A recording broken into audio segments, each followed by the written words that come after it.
से राजनीति कौटी थिले कि से सन्यास नेबे माने मु तो बुझी पारु नहीं जे ठीक अछि आपण राजनीति रे जितिबा हारिबा चलितबो आपण काली जितुतिले आज हारी चंती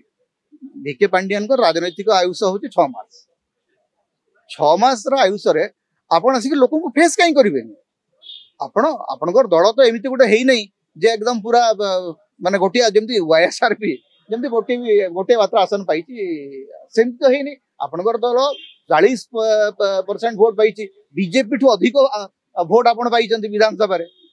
माने मजा कथा होची जे वोटिंग परसेंटेज देखिले बीजेडी रो वोटिंग परसेंटेज बीजेपी तुलना रे अधिक बीजेडी 40.22% वोट पाइची बीजेपी 40.07% वोट पाइची 51टी आसन आपनकर अछि विधानसभा रे लुचुचंती कहीं जदि आपण really if you are a political leader कम लोगों को सीधा सड़क सामना करेंगे प्रथम मुख्यमंत्री सारंतु विरोधी दल कथा चिंता करा मो मो मत मु भावुची जे नवीन बाबू राजनीति रे केते सक्रिय रहिबे या पर बहुत कथा निर्भर करछि एवं दल बर्तमान बीजेडी तार सेकंड रैंक लीडरशिप को केमती प्रोजेक्ट करिवो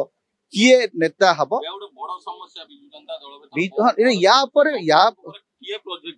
या पर जेतु नवीन बाबू को परे वीके पांडियन जो थिला जो इक्वेशन से इक्वेशन टा भांगी गला परे वर्तमान पार्टी ऑर्गेनाइजेशन टाकू किए टेक ओवर करिवो तारी ऊपर बहुत ज्यादा निर्भर तेणु वर्तमान माने एई संगे संगे कहवा सहज नुह जेते दिन पर्यंत बीजेपी रो मुख्यमंत्री चेहरा सामना को न आसे मुख्यमंत्री ही परिवे आपण विधायक जे नहेले मध्य मुख्यमंत्री हेई परिबे कारण 6 मास भितर आपन को विधायक हेइकरी आसीबा को पड़िबो तेणु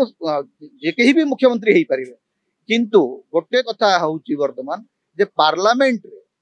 लोकसभा रे जो राजनीतिक स्थिति अछि सेथिरे जे पार्लियामेंट पदवी धरंतु धर्मेंद्र बाबू होंतु कि सब सब एमपी हेइकरी कंटेस्ट करते से माने जे भी इस्तीफा दबो सेठी गोटे बाई इलेक्शन करियो को पड़िबो एवं सेठी वर्तमान जो अंकटा वर्तमान समस्या है तेणु से माने कहा को मुख्यमंत्री करेंगे किंतु मु एबे भी भाबुची धर्मेंद्र प्रधान एबे मध्य फ्रंट रनर अछि कारण से अमित शाह अति घनिष्ठ लोक धर्मेंद्र प्रधान हुए तो आपातत ओडिशा आगामी मुख्यमंत्री चेहरा वर्तमान समय हम कहले